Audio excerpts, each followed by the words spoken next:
When I look back on the last 25 years, probably my favourite moment is Clare winning the Munster final in '95. And they beat Limerick in the final. Now, the Cork and Tip people felt it wasn't a real final because it was Clare and Limerick. In fact, I remember going up and Michael Doyle from Tipperary said to me as I walked up, are you going up to the B final? As I walked up. And Thurles wasn't full on that day. To be there on that day, there was probably only about 10,000 Clare people there, we estimate, on that day. They'd just been so disillusioned with the defeats of '93, '94 and the league final of '95 that they just probably couldn't face it anymore, a lot of them. But, and you know, I like Des, who, you know, Clare parentage. An awful lot of expats travel from Dublin and places like that and overseas, and I would know people that came from New York and from London for that game. And the referee today is Johnny MacDonald from Tipperary, 41-year-old official taking charge of his first Munster senior final, and it's Limerick who won the toss.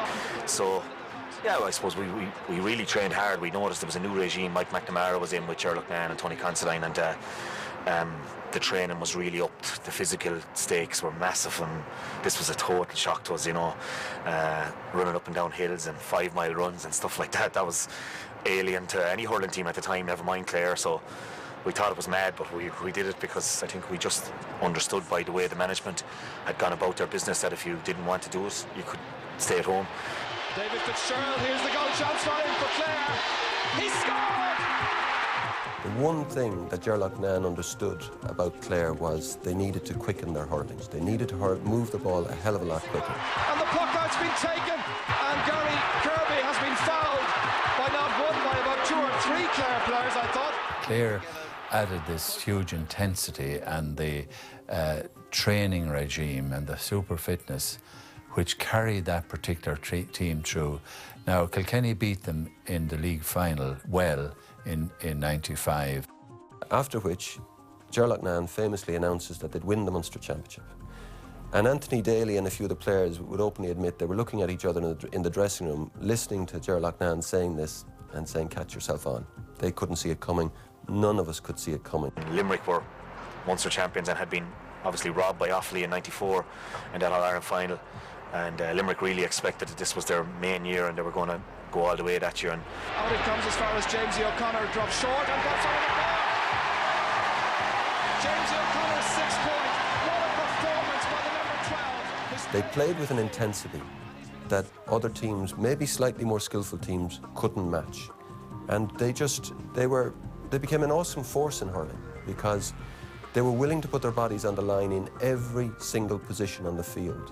And they brought this intensity to the game that I think it took a few years for other teams to cop onto it and realise that if you want to win an All-Ireland, you have got to do what they do. And that is get yourself incredibly fit and play with that intensity for 74, 75 minutes. Fergal Hegarty, aware that he might have been hooked, going for the score. It's there!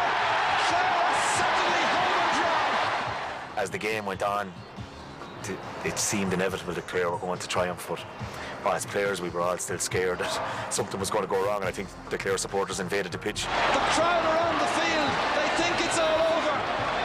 They're told to go back by the referee. I remember all of us talking about it afterwards, thinking that something was going to go wrong, the match would be abandoned or there'd be an objection or something. And we'll all say that the '95 Munster final was our greatest day of all the good days. Clare are the Munster champions! 1932, 1995. They came, they believed, they knew they could conquer, and they've done it. I remember stopping in Abbey Leaks on the way home from that match, and in a pub in Abbey Leaks where Clare fellas who had been going there for years, and being from a Clare family, I understood what the hunger meant. But fellas who I knew were in the pub having a drink in Morrissey's in Abbey Leaks, and as each one came in, it was the most extraordinary sight. I had a couple of dubs with me. There was no words spoken between these fellas. They were hugging each other in a way. There was no need for them to speak, but there was tears. There was loads of tears. It was incredible. Big grown men. It was nothing to do with alcohol. They were only walking in it was a meeting point for the Dublin Clare people, who weren't going to get to enjoy the great coming home that night and the thing.